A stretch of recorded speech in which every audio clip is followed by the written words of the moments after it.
Pétersbourg, devant les médias, cette nuit, Donald Trump a déclaré qu'une rencontre entre lui et Vladimir Poutine était en cours de préparation, d'organisation. Alors, en décembre dernier, on se souvient que le maître du Kremlin, lui, s'était dit prêt à rencontrer Trump à tout moment.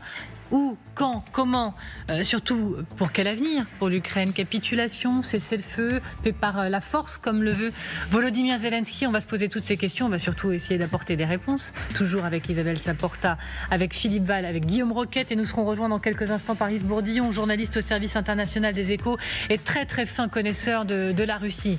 D'abord, retour sur les toutes dernières déclarations fortes avec Camilla Campuzano.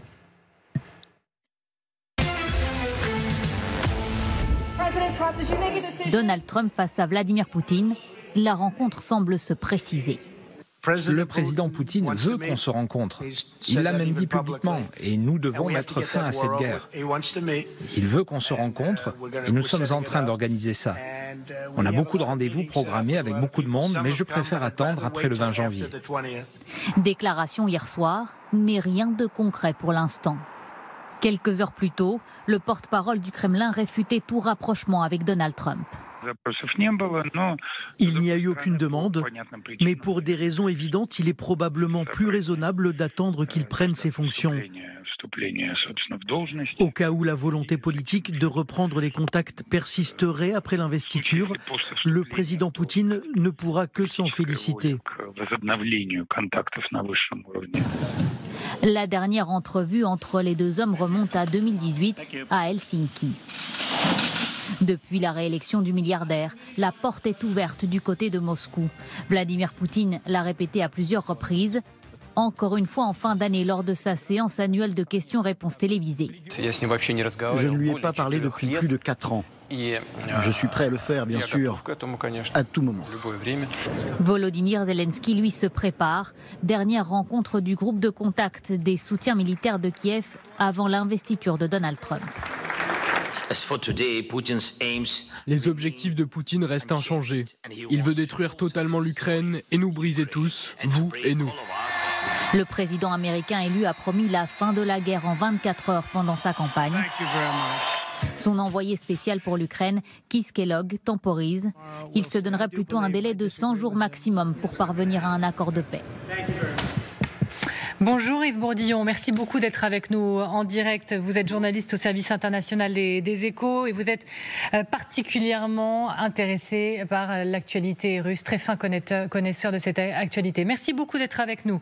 Votre analyse tout simplement de cette déclaration de Donald Trump et surtout comment comprenez-vous qu'il mette surtout en avant le fait que Poutine a demandé. Bon, Poutine veut qu'on se rencontre. Bon, allez, on va s'organiser ça. Ça fait partie d'abord un petit peu de la stratégie assez disruptive de Trump, c'est-à-dire de faire toujours un peu ce qui n'est pas conforme aux usages, puisqu'il n'est même pas encore président, il n'a même pas encore l'équipe installée qui a reçu les dossiers de l'administration précédente, et il se lance dans cette initiative qui semble assez folle, parce que notamment Poutine, qui est déjà poursuivi comme criminel de guerre par la Cour pénale internationale, dont on connaît très bien les objectifs, et c'est assez illusoire de croire que dans l'état actuel de la situation militaire, Poutine pourrait signer un accord. Mais Trump aime bien surprendre son monde, peut-être même y compris sa propre équipe, et propose cela qui semble un petit peu absurde, parce que c'est pas parce qu'il va rencontrer Poutine que ça va beaucoup faire avancer les choses. On peut se dire que d'un côté, c'est toujours bien que les dirigeants se parlent pour trouver un compromis, mais on se souvient que Trump avait été très fier de rencontrer Kim Jong-un en Corée, et que ça avait donné un résultat grotesque. Donc, il risque fort d'arriver à... C'est un piège, en quelque sorte, dans lequel il pourrait s'enfermer lui-même. Cela dit, comme vous l'avez souligné, il dit que c'est à la demande de Poutine. Oui. Donc, il fait semblant de croire que c'est les Russes qui sont demandeurs et que c'est lui qui accorde cet entretien. Et là, c'est intéressant parce que, malgré tout ce que je viens de dire, il y a peut-être une petite possibilité qui a été formalisé par son conseiller sur l'Ukraine, Keith Kellogg, qui avait dit, en gros, il faut dire aux Russes, on est prêt à la paix, et si vous êtes prêts sincèrement, tant mieux. Si vous montrez votre mauvaise volonté à l'occasion, par exemple, de rencontres, de négociations, dans ce cas-là, on armera à fond l'Ukraine pour qu'il gagne la guerre. Alors peut-être qu'effectivement, en essayant de voir un aspect pas trop négatif dans cette initiative de Trump, peut-être que c'est une manière de dire à Poutine, voilà, maintenant je te propose, on s'assied, on trouve un compromis de paix véritable, et si tu refuses, on donne tous les missiles possibles à l'Ukraine et ça va mal se passer pour toi. Alors on va continuer de se demander pourquoi faire une telle rencontre et surtout dans quel état d'esprit Vladimir Poutine pourrait aborder une telle rencontre. On a parlé de Trump, il faut s'arrêter sur Poutine, mais je vais quand même vous poser la question du... Selon vous, où, quand, comment pourrait avoir lieu une telle rencontre? Si effectivement elle est en cours de calage, si effectivement Poutine accepte et veut et demanderait même de rencontrer Trump, où, quand, comment ça pourrait se dessiner un tel événement? C'est assez compliqué déjà d'imaginer où ça aurait lieu, puisqu'il faudrait un terrain neutre où Poutine ne risque pas d'être arrêté du fait qu'il est poursuivi par la Cour pénale internationale pour crimes de guerre en Ukraine, qui est quand même ratifiée par une centaine de pays, mais pas par les États-Unis. Alors la rencontre ne peut pas avoir lieu ni aux États-Unis ni en Russie. Est-ce qu'elle aurait lieu en Chine, qui serait quand même un cadeau à Pékin un peu incongru? Peut-être en Turquie, qui est le seul pays médiateur validé par finalement à la fois l'Ukraine et la Russie, ou en Suisse, mais je ne crois pas que ce soit possible. Donc déjà, il faut se mettre d'accord sur le lieu, et ensuite, évidemment, sur le menu des négociations. Et c'est là où ça devient très difficile, parce qu'en fait, beaucoup de gens se méprennent, y compris peut-être Trump même, sur les objectifs de Poutine. Il n'est pas du tout dans une démarche de type territoire contre la paix, c'est-à-dire l'Ukraine m'abandonne le Donbass et on redevient des voisins pacifiques. Il a un objectif quasi mystique. Poutine a une mystique de la géopolitique qui est que l'Ukraine ne devrait pas exister. L'Ukraine, il a écrit à plusieurs reprises, c'est une création artificielle de l'URSS. Il balaye ainsi des siècles d'identité et pour lui, donc, une négociation, c'est forcément la reddition totale de l'Ukraine, la vassalisation. Non seulement elle ne doit pas entrer dans l'OTAN, ce qui d'ailleurs n'est pas à l'ordre du jour, mais il veut aller beaucoup plus loin pour lui. Il appelle ça la dénazification du régime de Kiev, c'est-à-dire que le régime à Kiev doit être à sa botte. Et ça, effectivement, c'est difficile à imaginer quand même de la part, même pas des Ukrainiens, mais aussi des Occidentaux. Ça serait une défaite géopolitique majeure des États-Unis. L'état d'esprit de Vladimir Poutine dans le cadre d'une telle rencontre. On va réécouter Vladimir Poutine, c'était le 19 décembre lors de sa conférence de presse, entre guillemets, ce grand show millimétré, orchestré pour que Vladimir Poutine puisse dire ce qu'il a dans la tête. Il a été interrogé sur ce qu'il pourrait dire, faire face à un Donald Trump. On va écouter sa réponse. Alors vous m'avez demandé ce que je pourrais proposer au président Trump lorsque nous rencontrerons. Mais écoutez, première chose, je ne sais pas quand on se verra. Je n'ai pas parlé avec lui depuis plus de 4 ans. Évidemment, je suis prêt à lui parler. Alors, attendez, d'abord, pour commencer, Yves Bourdillon, ils ne se sont pas parlé depuis 4 ans, Trump et Poutine? Pour de vrai? Alors, c'est compliqué parce qu'en fait, la Maison-Blanche, enfin, des conseillers de Trump affirment qu'ils se sont téléphonés juste après l'élection et le Kremlin dément. Donc, qui dit vrai, qui dit faux? Le plus vraisemblable est qu'il y a eu un échange téléphonique, mais dont on ne connaît pas la teneur et dont on ne connaît pas non plus l'objectif. Donc, ils se sont peut-être parlé aussi un peu avant, mais Trump avait démenti, donc c'est un peu un mystère. On sait quand même que Trump a des connexions avec la Russie depuis le début de sa carrière, à tel point d'ailleurs que certains le considèrent comme un peu un idiot utile des Russes, parce qu'il ne faut pas oublier que Trump a fait souvent faillite dans sa vie, et plusieurs fois certaines entreprises ont été renflouées par de l'argent de mafieux russes. Donc Trump a une connexion avec la Russie, peut-être même personnelle avec Poutine, et il y a eu probablement des coups de fil ces dernières années. Mais bon, si Poutine a menti en disant qu'il ne s'était pas parlé, ça ne serait pas son dernier mensonge, son premier mensonge, ni son dernier. Vous avez plusieurs questions qui vous attendent ou réflexions. D'ailleurs, en plateau, Guillaume Roquette est déjà en train de prendre des notes. Oui, je vous préviens. J'ai bien noté ce que vous disiez, Yves Bourdillon, sur l'état d'esprit de Vladimir Poutine, qui n'est pas du tout prêt à signer un accord. Mais qu'est-ce qu'il peut espérer de plus, Poutine? Ça fait 1 an et demi que le front ne bouge plus. Il n'arrive même pas à renvoyer hors de son territoire les Ukrainiens après l'incursion de Koursk. Est-ce que vraiment Vladimir Poutine peut penser que s'il n'y a pas d'accord, il peut encore avancer ses pions? Oui, il le pense probablement. En tout cas, il peut le penser. Je vous rappelle, vous vous souvenez très bien, qu'il pensait qu'il gagnerait la guerre en 4 jours et que d'ailleurs, il serait accueilli quasiment à bras ouverts par les Ukrainiens. Donc, il vit dans un monde un peu fantasmagorique, comme d'ailleurs Trump qui croit qu'il peut régler cette affaire en 24 heures. C'est le problème un peu de ces deux dirigeants qui sont quand même, qui ont un ego surdimensionné, qui se croient infaillibles l'un comme l'autre. Donc Poutine peut croire qu'il peut gagner la guerre, et il faut reconnaître qu'à certains endroits, la ligne de front ukrainienne est assez faible, fragile. Donc même si les Russes ne progressent plus que assez lentement au prix de lourdes pertes, dont Poutine est totalement indifférent, ils peuvent croire qu'ils pourraient percer dans le Donbass à un endroit et qu'ensuite, il n'y a pas de deuxième ligne forcément de défensive et qu'ils peuvent faire s'effondrer le dispositif défensif. Alors probablement que c'est faux, mais en tout cas à Moscou, lui, il croit encore en la victoire, il croit que le dispositif militaire ukrainien est plus fragile qu'il ne l'est. Alors très précautionneux également, attentif, les notes de Philippe Val. Qu'y a-t-il sur votre petit cahier, Philippe ? Oui, outre le fait que Poutine est animé par une espèce de mafieux un peu mystique de nationaliste, et que Trump, lui, de son côté, prétend défendre des intérêts rapidement économiques, est-ce qu'on peut penser que l'un tient l'autre? Et si oui, quelle est l'hypothèse? Quel est le rapport de force entre ces deux hommes? Je ne crois pas que l'un puisse tenir l'autre. En revanche, vous avez raison de souligner l'aspect économique, c'est-à-dire l'aspect transactionnel chez Trump, qui est quelqu'un qui se fiche complètement des principes, qui lui voit juste des deals donnant. Le problème étant que je peine à discerner ce que la Russie pourrait donner aux États-Unis dans cette affaire. Pour eux, c'est un peu pile je gagne, face tu perds. C'est-à-dire qu'ils veulent l'Ukraine. Et qu'est-ce qu'ils pourraient donner en contrepartie du pétrole? Non, puisque les États-Unis sont désormais exportateurs nets. Et puis, en plus, l'establishment sécuritaire américain, qui est quand même important, va murmurer à l'oreille de Poutine que ce n'est pas une petite transaction comme ça qui permet de résoudre une telle crise, que les enjeux géopolitiques sont majeurs. C'est-à-dire que si on accorde à Poutine son objectif de vassaliser l'Ukraine, d'abord, ça veut dire qu'une partie importante de l'Europe est à sa botte, qu'il va peut-être recommencer en Pologne ou dans les États baltes, parce qu'on sait bien que les accords signés avec Poutine ne valent rarement plus que le papier sur lequel ils sont écrits.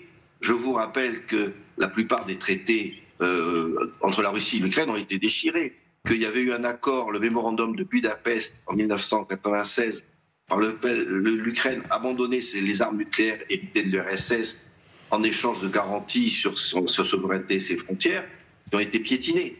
Donc Poutine, un accord avec lui n'aura pas forcément grand sens, et l'approche transactionnelle de Trump est probablement naïve.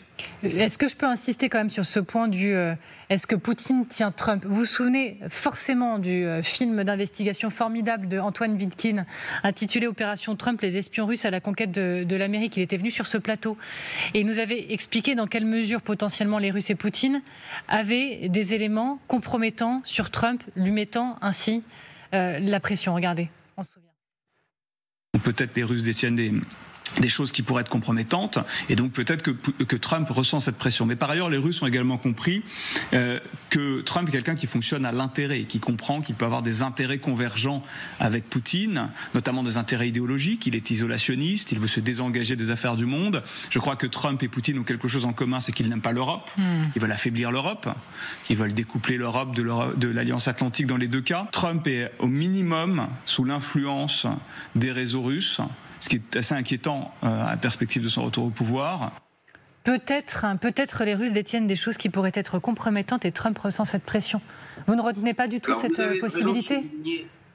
Oui, il y a une possibilité qu'effectivement, je parlais tout à l'heure de Trump comme un idiot utile, et c'est très bien chroniqué par un livre d'un très bon journaliste français, Régis Janté, sur Notre homme à Moscou. Que nous avons également reçu d'ailleurs. Trump dans la main de Russe. Pardon ? Que nous avons également reçu, qui était formidable, je le confirme. En effet. Et donc, il montre comment, effectivement, Trump a des connexions troubles, et on pourrait imaginer que ça veut dire que les Russes le tiennent. En contrepartie, toutefois, alors il y a la rumeur de vidéos porno de Trump avec des prostituées à Moscou. premièrement, ça, je suis pas sûr que ce soit suffisant pour intimider un homme comme Trump. Donc les Russes ne le tiennent pas forcément. C'est-à-dire que c'est quelqu'un qui est complaisant avec eux. En 40 ans de carrière, il n'a jamais eu une déclaration contraire aux intérêts de la Russie. Toutefois, quand il a été président, on ne peut pas non plus dire qu'il a été d'une complaisance infinie avec Moscou. Rappelons quand même, c'est ce que des Ukrainiens me disaient il y a quelques mois quand j'étais à Kiev, que s'ils ont tenu le choc en février 2022, c'était grâce à des armes fournies par Trump. Donc les Russes ne le tiennent pas, il est un peu imprévisible. Et ils ont été un peu déçus de ce premier mandat. Donc Trump écoute beaucoup ce que dit la Russie et croit qu'il faut passer un deal parce que finalement un régime autoritaire comme ça le fascine, parce que lui-même est autoritaire. Mais ça ne veut pas dire pour autant que c'est une marionnette des Russes. D'accord. Isabelle Saporta. Oui, Yves Bourdillon, je voulais juste vous poser une question. C'est que, oui, vous avez raison, chez Poutine, il y a cette espèce de fantasme dans un retour de la Grande Russie, vous avez parfaitement raison. Mais en même temps, il y a quand même la réalité de la démographie russe. C'est-à-dire qu'on voit bien que cette guerre leur a déjà coûté beaucoup d'hommes, que c'était un pays qui est en chute démographique, qu'ils ont déjà fait je ne sais combien d'appels à la population pour s'engager dans l'armée. Même si c'était son grand rêve, peut-il seulement démographiquement l'assumer? Et deuxièmement, est-ce que vous ne pensez pas aussi, comme le rappelait tout à l'heure Guillaume Rocade, que malgré tout, ces objectifs sont les oblasts russophones? Et au fond, est-ce qu'il a de grand intérêt, même stratégiquement, à s'étendre au-delà? Et démographiquement, n'en parlons pas, puisque ce pays est déjà totalement vide. Alors, pour ce qui est de la démographie, l'indifférence de Poutine aux pertes montre que ce n'est pas à court terme un facteur qui le préoccupe beaucoup, ne serait-ce que s'il envahit l'Ukraine, peut-être que dans son esprit, il gagne, c'est 36 millions d'habitants, mais peut-être qu'il n'a pas pour objectif de tenir tout le territoire, mais il gagnerait plusieurs dizaines de millions de sujets supplémentaires. Voilà, donc ça, l'aspect démographique, ne joue pas dans son calcul à court terme. Pour ce qui est de ses objectifs, le Donbass, non, c'est une erreur de croire que le territoire lui suffit. Il veut beaucoup plus. Et tant qu'il ne sera pas défait militairement, il continuera, parce que ça fait partie de son ADN. Je rappelle juste qu'en juillet 2021, il avait écrit un texte dans lequel, que j'avais lu à l'époque, je m'étais dit, il annonce le plan d'invasion de l'Ukraine quasiment, où il disait « Je suis convaincu que depuis toujours, Russes et Ukrainiens ne forment en fait qu'un seul peuple occupant le même espace spirituel et géographique. Donc, il ne s'arrêtera pas au Donbass. Il veut russifier la plus grande partie de l'Ukraine, et on le voit bien d'ailleurs, dans les territoires qu'il contrôle, il y a les gens qui y vivent sont soumis à des pressions phénoménales par les Russes, pour prendre la citoyenneté des Russes, et les gens qui ont pu s'opposer à ce calcul sont arrêtés et torturés. Yves Bourdillon, pardonnez-moi, on reste ensemble, mais je ne veux pas faire attendre plus longtemps notre équipe qui nous attend sur le terrain et en Ukraine. Et je m'excuse déjà auprès de Claire Cambier parce que je vous ai fait patienter avec Thibaut Bruck alors que vous êtes à Sloviansk. Je m'en excuse encore une fois. Vous nous expliquez comment les Ukrainiens, eux, reçoivent cette annonce d'une organisation en cours de rendez-vous Trump-Poutine.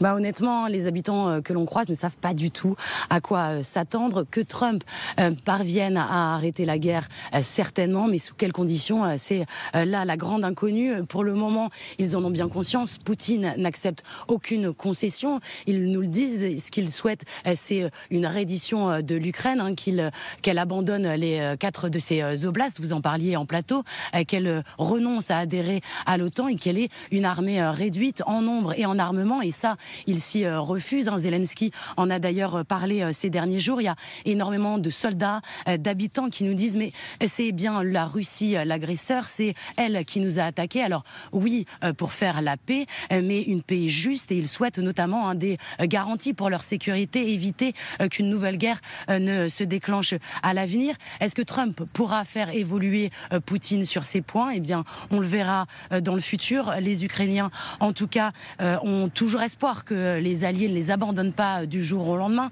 On l'a vu hier à la réunion à Ramstein, il y a l'Union européenne qui s'est dit prête à prendre la main sur l'aide à l'Ukraine si les États-Unis se retiraient. Puis il y a toujours cette question d'envoyer des troupes européennes pour faire tampon entre les territoires actuellement occupés et la zone libre. On en a discuté un petit peu avec des soldats, ce qu'ils nous disaient non sans humour, c'est mais pourquoi elles ne viennent pas maintenant, ça serait beaucoup plus efficace.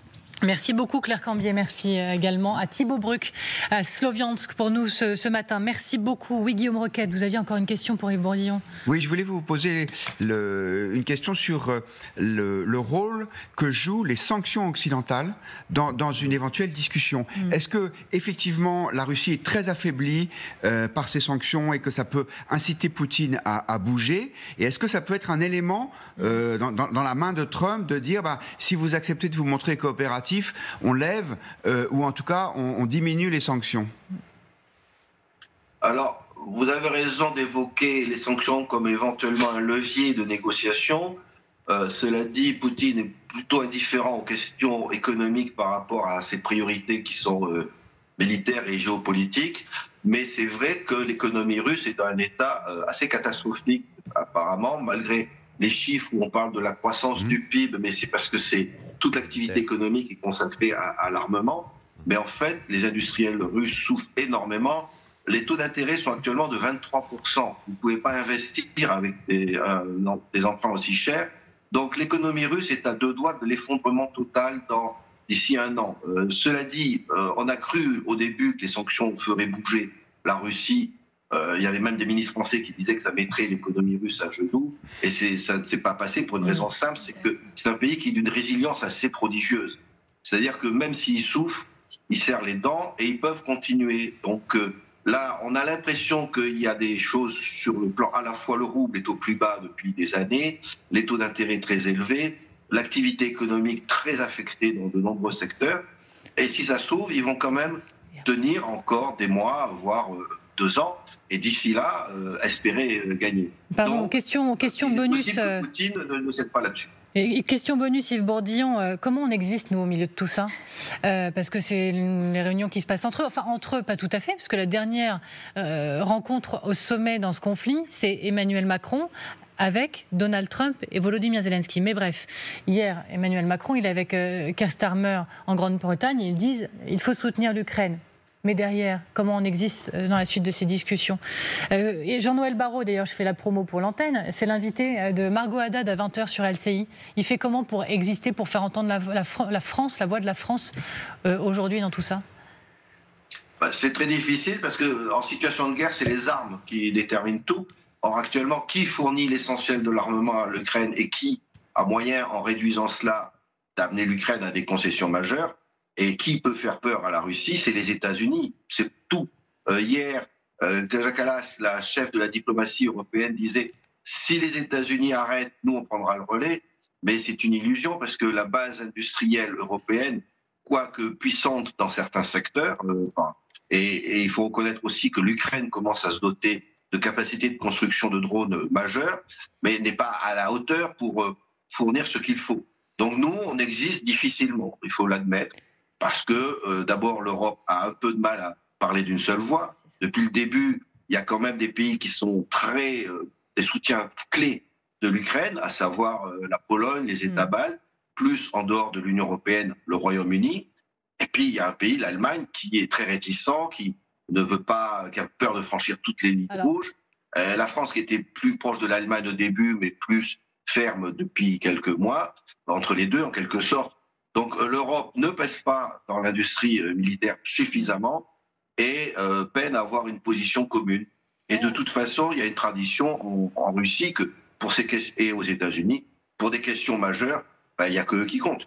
On reste ensemble, mais restons sur ce point si vous le voulez bien. Nous, on va faire comment pour exister une fois que tout ça sera lancé? Visiblement, ça l'est déjà. Moi, je trouve que vous avez très bien rappelé le débat, Amélie. Et là où les choses sont tout à fait justement dites, c'est que l'Allemagne, depuis déjà quelques mois maintenant, a décidé qu'elle allait réduire ses financements à l'Ukraine. Elle est tenue aujourd'hui presque économiquement, en fait. Elle a besoin de récupérer le gaz russe. Elle voit bien bien que comme elle est dans l'ornière avec la question du nucléaire dont Angela Merkel est sortie, elle est tenue.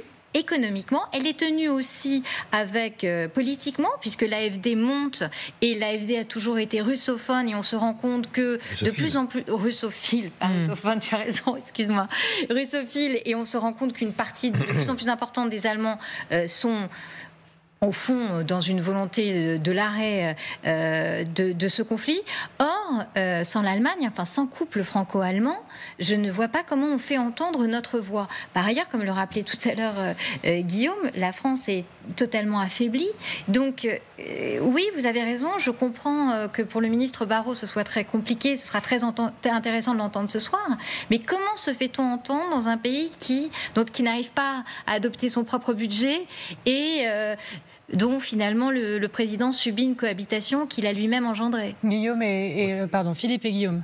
Je voulais poser une question à Yves Bourdillon. Est-ce que la Russie, c'est une question plus générale, qui, au-delà de ces changements de régime depuis un siècle, est un pays qui fait 11 fuseaux horaires? Est-ce que ce n'est pas simplement... n'est-elle pas simplement toujours dans une logique d'empire qui l'oblige à mener une sorte de guerre permanente à ses marches? Il y a une logique d'empire depuis des siècles de la Russie pour tout un tas de raisons, ne serait-ce que c'est le pays au monde qui a le plus grand nombre de voisins. Donc son histoire, c'est aussi je t'envahis parce que sinon tu vas m'envahir, que ce soit la Turquie ou la Suède ou la Pologne ou autre. Et du coup, ils ont aussi dans une logique, effectivement, comme vous dites, d'un peu envahir leurs voisins. Cela dit, c'est pas une fatalité. Yeltsin n'était pas du tout dans cette démarche-là.